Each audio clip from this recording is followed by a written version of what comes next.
Another thing you can do is if you have one of those leaky mat that have suctions, that suction cups at the bottom that you can sort of attach to a vertical surface. I don't know if you've ever seen them. They look a bit like a UFO. You suction the cups against, I don't know, some tiles or a cupboard. Make sure she has enough space around her so she doesn't feel in a corner. So you would always do things like that in an open space. Anything with cooperative care you do in an open space. So now she has the mat here. There's peanut butter or something she loves, pate, chicken pate or something on it. And then you invite her to eat. That means that the food is in the antecedent position. And the new rules, if you're doing this, are different from the previous rules. So she can lick, lick, lick, lick, lick. I am the snuffle mat right now. Let me get something that signals the snuffle mat, the licky mat. So this is the licky mat. She goes and licks the licky mat. I'm gonna go to the other side. And for this to work, obviously you have to have a harness that's not a harness that goes through the head. Otherwise, you gotta do this differently. So if she has, for instance, a perfect fit harness, which are my favorite, then you can do this because you can clip it all around her body. So you give the cue. Number one is the leaky mat.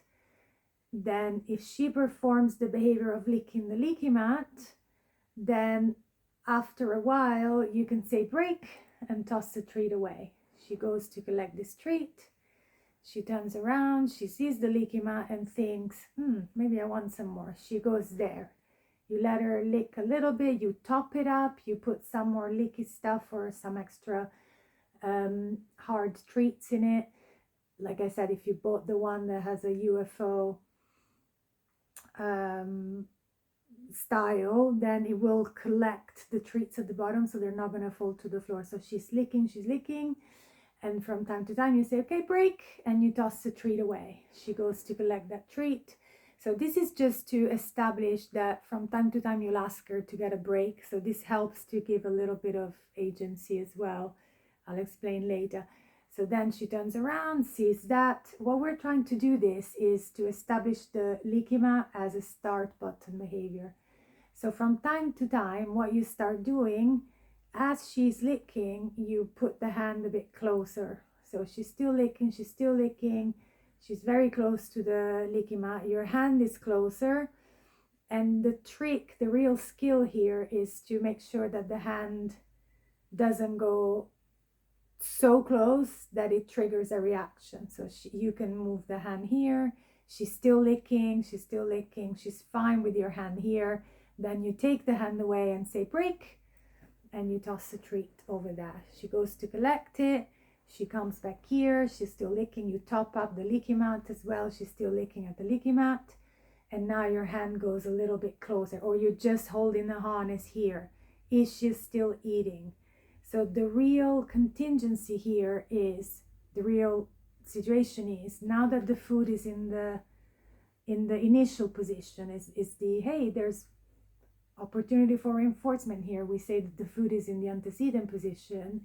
The new rule is, if at any point you stop eating because, say, my hand is too close and now she stops eating, she's like, oh, I don't like that, the hand goes away and you say break.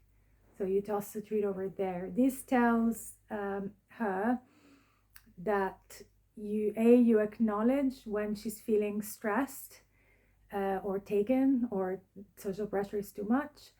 And not only you acknowledge it, you say, okay, break, and you take treat over there. Some other people will just continue with these rules, and then they will touch. For instance, they got it wrong. The dog looks away from the mat, gets a little startle, and simply the hand goes away.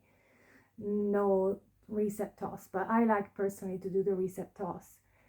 Because the reality is, if you're always working at the dog's pace and you're looking at body language correctly and you're really truly taking your time with this, which will not happen before Friday, so don't think about it that way, but it's good to know, it could be work that you do together, then if you're taking your time, you're doing it correctly, you're always skillful, that you're never putting social pressure on the dog too much that you trigger a response of, oh, I need to step away from this, I'm being cheated, then this works really well. So in this case, the food is in the antecedent position, but it's also a signal to the dog that as soon as I stop eating, my hand moves away right away. No questions asked. And personally, I do this. I say break, and then the dog goes to collect the food and then comes back. If they come back. If they don't, no problem. I can say, and if they look a little intimidated, like, should I go back? Should I not? Should I go to eat? Should I not? If they look like that, I immediately say break, and then I remove the leaky mat and give a nice activity to do, like, oh, let's chew my physio toy.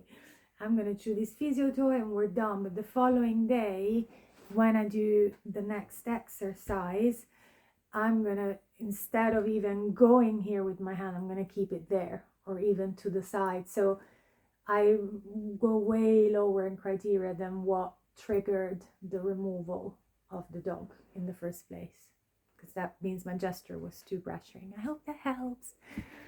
Let me know how you're doing.